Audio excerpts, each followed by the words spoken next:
Hey everyone, and welcome back to Joey's Retro Handhelds.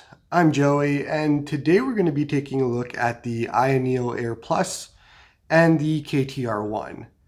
But we're going to be doing things a little bit different today. I didn't want to make a full video on either of these devices, and there's a few different reasons, but the first and foremost reason is I don't like either of these devices and didn't think it would warrant having to make a full video on both. Plus, I bought both of these with my own money, so there's no obligations for me to do any sort of video or review on either of these. But what I did want to do was actually do a video on them. So I figured I would just combine it into one, and we'll do half and half on each device, and just talk about my thoughts, what I think about them, and just kind of go from there. So this is going to be a little bit of an unhinged, no-cut review of both of these. Not going to do a lot of editing here. I just want to get my thoughts down so others can kind of hear them, kind of agree or disagree with what I'm saying, and we'll go from there.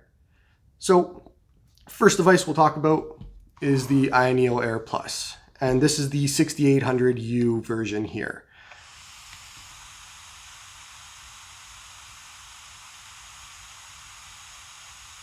And that's one of the main reasons I don't like this device.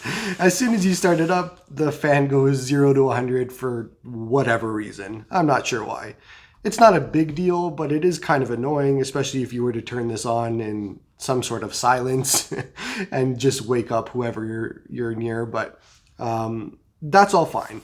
My main issues with this device is kind of the weight distribution, and I didn't really tear it down just to see what's going on here, but in my hands, and I could be extremely wrong on this, in my hands, it feels like the left side is heavier than the right side. And that leads to a big imbalance with just how it feels.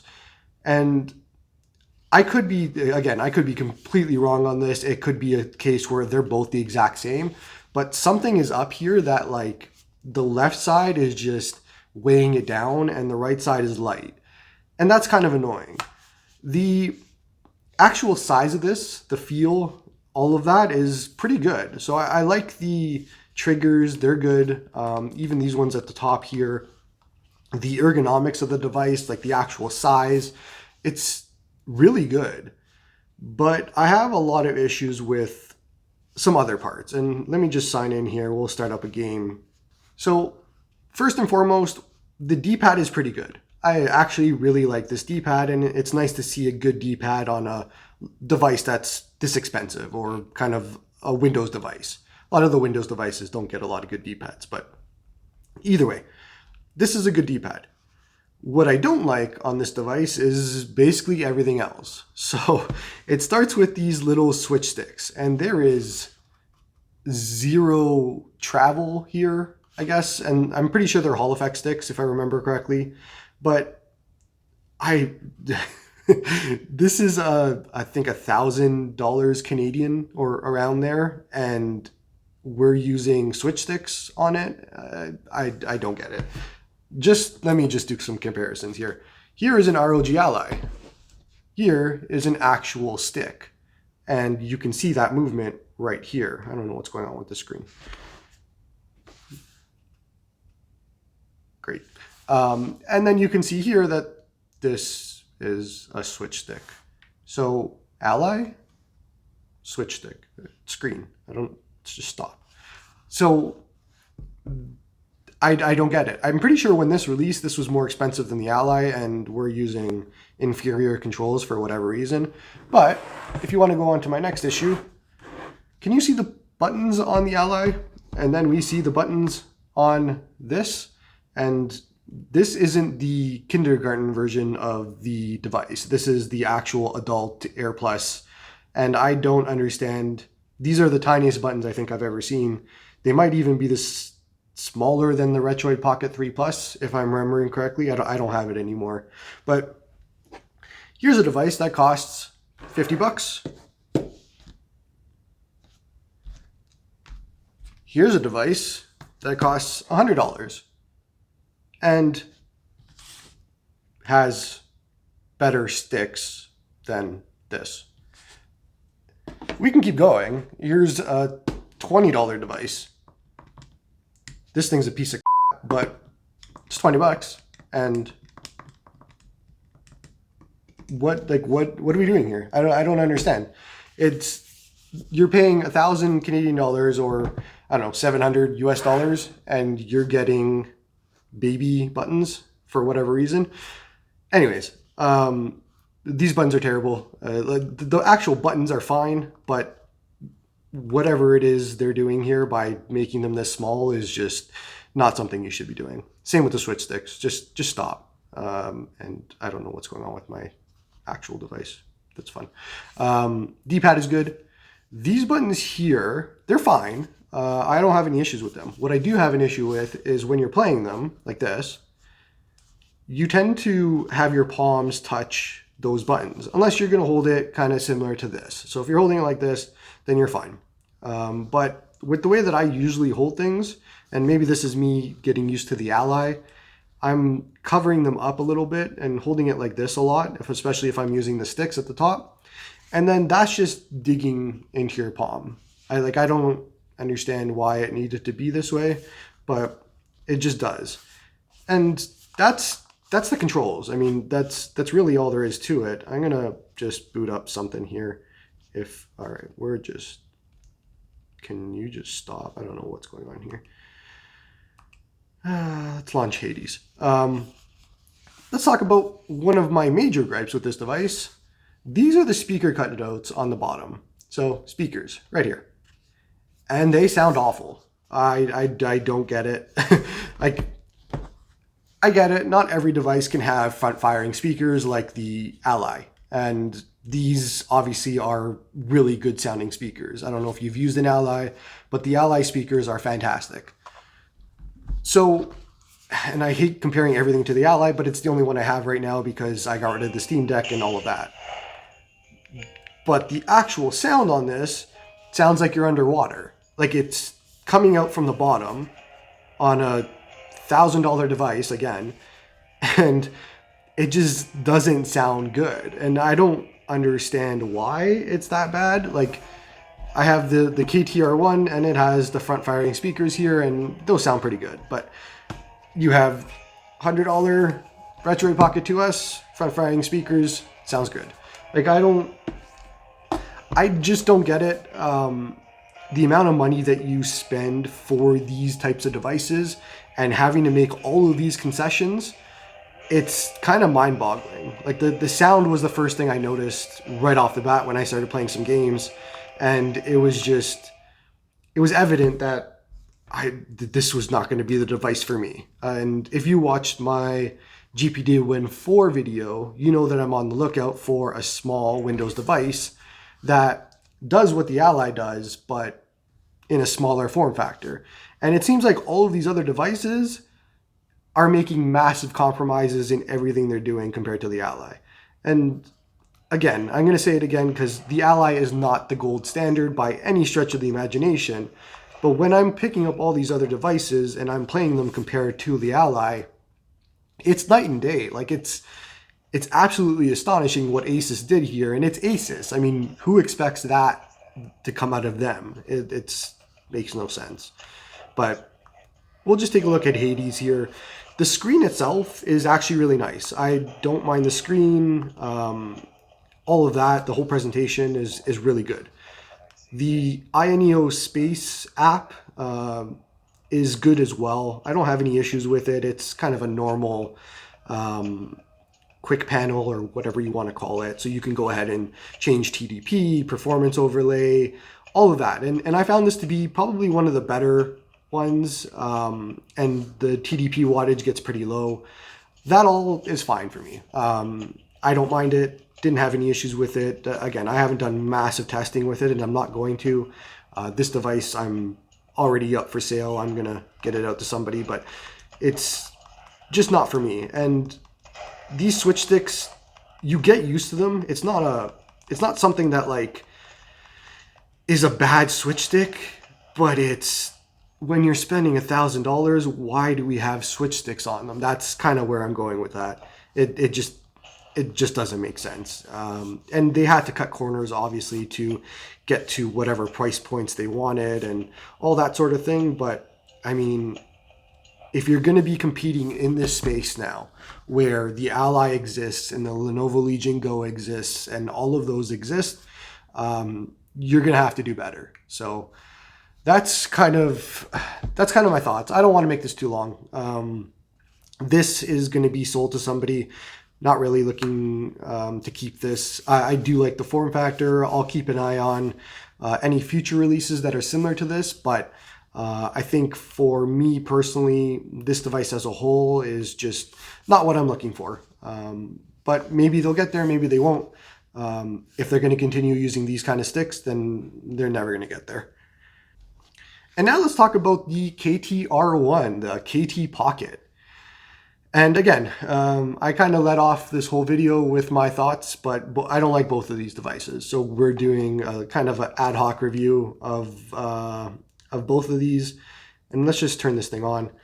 I want to start off with what's in the box, just because it's funny. So screen protectors, all that. And this actually might not be everything that's in the box, because I bought this from somebody who bought it.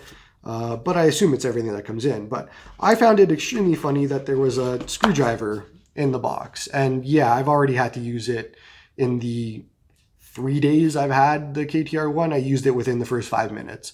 So they include a screwdriver because be prepared that you're probably going to be opening up this device to fix things quite a bit. So if that's not what you're looking for, if you want a plug and play device that just works, this is not the device for you. But let's talk about what this device is. So first and foremost, this is about $240-ish plus shipping. So let's say 260, 270 US dollars. And it has a better chip than what is in the RG405M. So it is faster. And it can go even faster because there is a mode right here called Turbo. And that makes games run quite a bit faster. And I've had that on, and it actually does make a big difference and make something go from unplayable to playable. Now, this device right here as a whole, and let's just talk about the good. This feels really comfortable. This shell, all of it, I'm impressed with it. Let's put it that way. And I'm not easily impressed with a device like this. It's very comfortable. It's a very nice shell. The screen itself is beautiful, but that's where the good stops. And I guess the CPU, the actual power of it is really good. Everything else about this device is just, and I can't sugarcoat this, it's awful. We have, again, switch sticks, which I'll give them a pass on this one. And the reason I'll give them a pass is because every other device in this price range, or less expensive, I guess, is using switch sticks. So this isn't a $1,000 device. This is a $200 and something device. We have the 405M that's using switch sticks, where we have every other device. I'm trying to think of what I have on me. The only reason these came out with the Retro Pocket 2S, and I hope is the gold standard going forward for every device, but this isn't a standard on every other device before then. So I'm going to give the KTR1 a pass on doing switch sticks for this. However, they're not getting a pass for me on their D-pad and their buttons. These are big buttons, but they're awful. Like, these are just, they're bad. I don't know what it is about these manufacturers and having to just keep reinventing the wheel, but like, could you just not have gone with the same buttons and style that are on the Anbernic 405M? Why do we have to have this? And here's my issues. Number one, they go below the shell, and that is just not a good feeling at all. Number two is they just don't feel good to press. And in many ways, it's when you're using two at the same time. If I were to just go and push one at will, it's fine. There's no issues. But if I go and do kind of a running jump and all that, it just feels awful. So let me just do this. I'm going to jump into Super Mario World, I guess. Let's just go ahead with that. And I haven't even talked about like my actual issues with this device, but I just want to kind of jump into a game and we'll play while we talk. Put this lower. Okay, so these, I'm using Y as the run and B as jump. It's D-pad. Okay. I'm gonna have to cut that out. This D-pad is probably one of the worst D-pads I think I've ever used. The right on it fails to register, I don't know, a good amount of times, especially when you want it to work. But the actual D-pad, using it is awful. And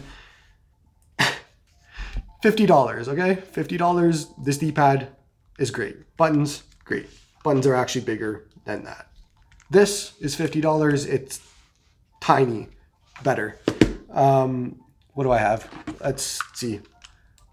The D-pad is absolutely stiff. I'm not a massive fan of this D-pad. It's serviceable, but it works. It doesn't give me issues. The buttons work. All of that works. 405M, same thing. This D-pad I actually like, but buttons, all of that. You know what all of these got right and what this gets wrong? The buttons. This device went for everything else first except for the buttons. And that is probably the worst thing that you could do for a device. Because as good as the screen is, as good as the shell is, as good as the color looks, all of that sort of thing, it means absolutely nothing if I get the device and use the buttons and they're just awful.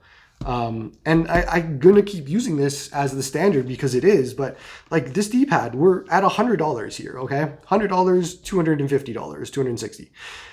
This, and this blow all of this out of the water and we're at a third of the price. I don't have much else to say besides that. And this device is an enthusiast device. This was the device that was made by someone in the community, for the community, for enthusiasts, all that. But the problem I have with this is that you're charging an enthusiast price for something that is not as good as everything else on the market. The only thing that this has going for it is the size and the power and the screen. But everything else, I mean, should I just cut this off and use a Bluetooth controller? Because I could do that. Because I haven't mentioned what actually doesn't work in this. And let's just go back. I forget what my combo was set up as. There we go. Let's get out of here. So the one cool thing about this device, it has kind of a mapper here. And I will mention that right out of the box, this stick was inverted. So if I pushed up, it was going down. If I pushed down, it was going up. I had to come in here and do set joystick and recalibrate, and then everything worked. But let me see if you notice something, okay? So we're gonna go push some buttons and they work. Here we go. All that works, all that works. Hey, we found one that doesn't work. This button just didn't work for me. And I don't want to make a big deal out of this. Quality control issues happen. My screen fell out of the 405M. I'm pretty sure on the Medium Mini Plus that I have here, the screen is starting to or wants to. I don't know. It wants to run away. But that happens, and that's fine. I would have just asked them for a replacement or figure out what to go on if the rest of the device was good. Because as of right now, I just don't see a reason to. Because even if you fix the R2, the rest of the device is just not good. And that's a shame because it actually is a good device for the power, for the screen, and for all of that. Like, let's just jump into, let's see. Let me go to Mario Kart Wii because, sorry, Mario Kart Wii. I know everybody hates when I do that. Quick load. So Mario Kart Wii, and again, we're using turbo mode here. And I don't think I changed any other settings if I remember correctly. So I didn't turn on, maybe I did turn on VBI skip, but this runs fantastic. This is great. This is exactly what you want to see out of this device. And if you want to see what non-turbo mode does, so if we just do it in smart, then you can see here, and you're going to start to see a little bit of a slowdown. It goes down about, I don't know, 10 frames or so. It doesn't make it as smooth to play. And you can feel it, like I can feel it now. But if we go back to turbo, which is good, But that's kind of it with this device. Like this is great. Being able to play these games at full speed, all of that is fantastic. But you know what I want? I want it on a better device, because everything else about this device, if you were to just go like this, yeah, that's fantastic. But once you add these in, I'm just no, not for 260 US dollars. And I'm getting tired of people kind of tiptoeing around bad devices like this. It just has to be called out. This is a bad device, and I don't think anybody should be buying it in its current state. Now, what I'm going to be told is, yeah, that's fixed. New device or new D-pads are coming out. New buttons are coming out. All of this was fixed. We fixed this. We fixed that. Man, this is out for sale. It's been shipped out. I'm pretty sure international users are going to be getting it in the next week or so. How many times can we use that excuse for this device? How many times is it going to be continually fixed before it's a unit that I can just pick up, review, and say, no, this isn't it? Maybe in the 5th iteration, 6th iteration, 7th iteration, you get there. But if you're asking for my opinion, and this is, I don't know, September 15th, 14th of 2023, don't buy this. I bought this with my own money. It was 370 Canadian dollars after customs, all that. It was an absolute waste, and it's going to go to somebody else who maybe can give it a better home. So let's just wrap it up here.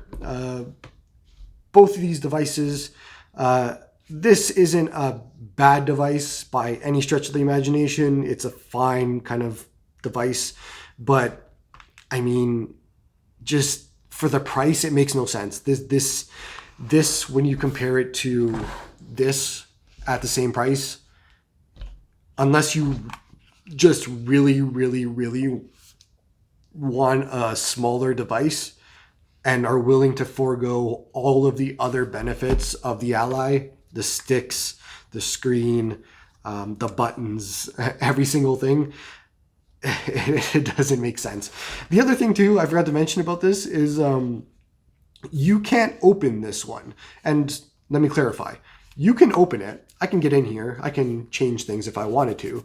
However, if you go to the Discord and you go and look at people's experiences with changing the solid state drive on this to a bigger solid state drive, then you find out that a lot of people bork their sound as soon as they do it. So things stop working. And I'm pretty sure Ayaneo released a statement that said, hey, just stop opening this device. So, okay, great. On this one, we have the SD card that, or SD card reader that doesn't work. Mine works, but for a lot of people's, it doesn't work. So now you have the scenario where do you want to replace, or do you want to add a 1 terabyte SD card, or replace the actual solid state drive, which you can on this device, and it's very easy. So that's another point in this favor, because I would rather add a bigger solid state drive than an only 1 terabyte SD card. But for my uses, it's been fine. So I'm not going to take any points off in that, but just something I want to mention if you're looking at this device, that, hey, you might want to look at what happens if you open this, because a lot of the stories I saw on Discord, on the Ayaneo Discord, were not good. And for the amount I'm spending for this device, you better believe I want to put in a better solid state drive. And to not be able to do that is unfortunate. So this device is a big no for me, but I actually like the actual form factor and all that. They might get there at some point. We'll see. But not for me. But actually, you know what? Just before I stop the Ayaneo train, I want to talk about what it actually comes with, because this is probably what you're spending all your money on. I don't get why they have to be so over the top about this, but sure. So there's a cool case, which is actually a really awesome case, but just unnecessary. Take that out, bring the cost down. Why not? I don't get it. And then you have this big box, which I guess they're going for an Apple type look because they're boutique. But like all of this, like what? How much is the cost for this? I don't get why we're doing this here. I have different plugs. We have a USB-C to USB-A adapter. We have a wall charger. We have some other things here. And like this is just How much does both of these add to the cost of the device? Could you just not have not done this and brought the cost down? Because you're going to have to. I don't know how many people are going to continually buy these products with the lack of support that you give, which again, I didn't even mention that, but if you want to talk about horror stories, go look at Ayaneo customer service and support. But just like, okay, boutique without actual boutique parts, I guess. And wrap up on this, just don't buy it. I don't see who would buy this, why you would buy it. The Odin 2 is coming out and has a better chip than this and likely better controls. I don't think it gets much worse than this. Obviously, that's a bigger device. It's a different scenario, but it's the same price. So I have to talk about it because when this goes back on sale, which I didn't mention, when this goes back on sale, it's going to be at a higher price. And I think it was another $30 they're going to add on because they stopped selling it. But just, I don't know. You know what's cool? This is cool. $100. You know what's cool? This is cool. If you can get over the SD card thing, which may or may not be an issue, mine is fine. This is a good device. This is the same price as the Ayaneo and does a ton more. That's kind of all I had for today. Just wanted to make a quick video, and this ended up being a lot longer than I thought it would be, but wanted to get my thoughts out on both those devices. Didn't want to do an actual review because putting all that effort into these two devices when obviously the effort wasn't put into those devices just didn't make sense to me. And I wanted to get my thoughts out on there because I've been calling out people for not doing reviews on bad devices because they didn't like them and just thought it wouldn't be worth their time. So for me, I'm going to get my thoughts out there, good or bad, whatever they are. And if you like this, then let me know, because as I get more devices in and this starts to happen more, I'm probably going to lean more towards doing this type of video than an actual full-blown video, especially when I just don't need to or want to. So please don't forget to like and sub to help the channel grow, and I hope you all have a good one.